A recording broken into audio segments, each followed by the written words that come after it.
हमारी सनातन संस्कृति में साधु संत का काफ़ी मान सम्मान किया जाता है और इन्हें काफ़ी अधिक महत्व भी दिया जाता है। ये साधु संत मान सम्मान के हकदार भी होते हैं।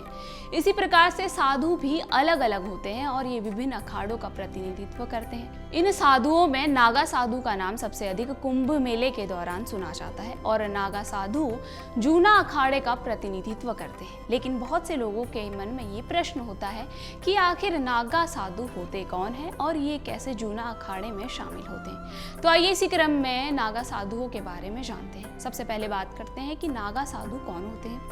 नागा शब्द का शाब्दिक अर्थ ही नग्न होता है। नागा साधुओं को अक्सर नग्न अवस्था में देखा जाता है। चाहे मौसम कितना भी कठोर क्यों ना हो, वो अपने शरीर पर धूनी या भस्म लगाकर ही रहते हैं। ये उनकी साधना का एक अहम हिस्सा होता है। नागा साधु नग्न रहकर सांसारिक सुखों और मोह माया से दूर रहने का संदेश देते हैं। वो मानते हैं कि वस्त्र सांसारिक बंधनों का प्रतीक है, इसलिए वो वस्त्र का त्याग करके ईश्वरीय शक्ति के करीब महसूस करते हैं। वो खुद को भगवान का दूत मानते हैं और मानवता की सेवा में अपना जीवन समर्पित कर देते हैं। नागा साधुओं का जीवन बहुत कठिन होता है।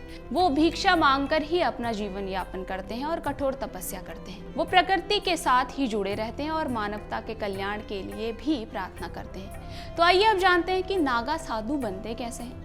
नागा साधु बनने की प्रक्रिया भी बहुत कठोर है और चुनौतीपूर्ण होती है।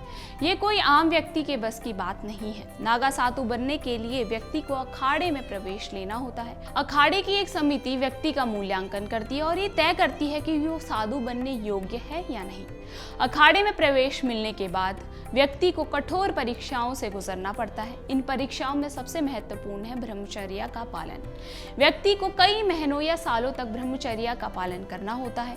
इसके अलावा उन्हें 5 देवताओं शिव, विष्णु, शक्ति, सूर्य और गणेश जी से भी दीक्षा लेनी होती है। दीक्षा प्राप्त करने के बाद व्यक्ति सांसारिक जीवन का त्याग कर देता है और आध्यात्म जीवन अपनाता है। वो अपना पिंड दान कर देता है और भिक्षा पर ही निर्भर रहता है। नागा साधु भोजन, वस्त्र और बिस्तर जैसी सांसारिक सुख सुविधाओं का त्याग कर देते हैं और वो भस्म लगाते हैं और खुले आसमान के तले ही सोते हैं। नागा साधु समाज में सेवा भाव का भाव रखते हैं और लोगों की मदद करते हैं। वो हमेशा सत्य बोलते हैं और किसी का बुरा नहीं करते। हालांकि वो वरिष्ठ साधुओं का सम्मान करते हैं और उनके सामने ही सिर झुकाते हैं और नागा साधु कभी भी किसी के समक्ष नहीं आते हैं।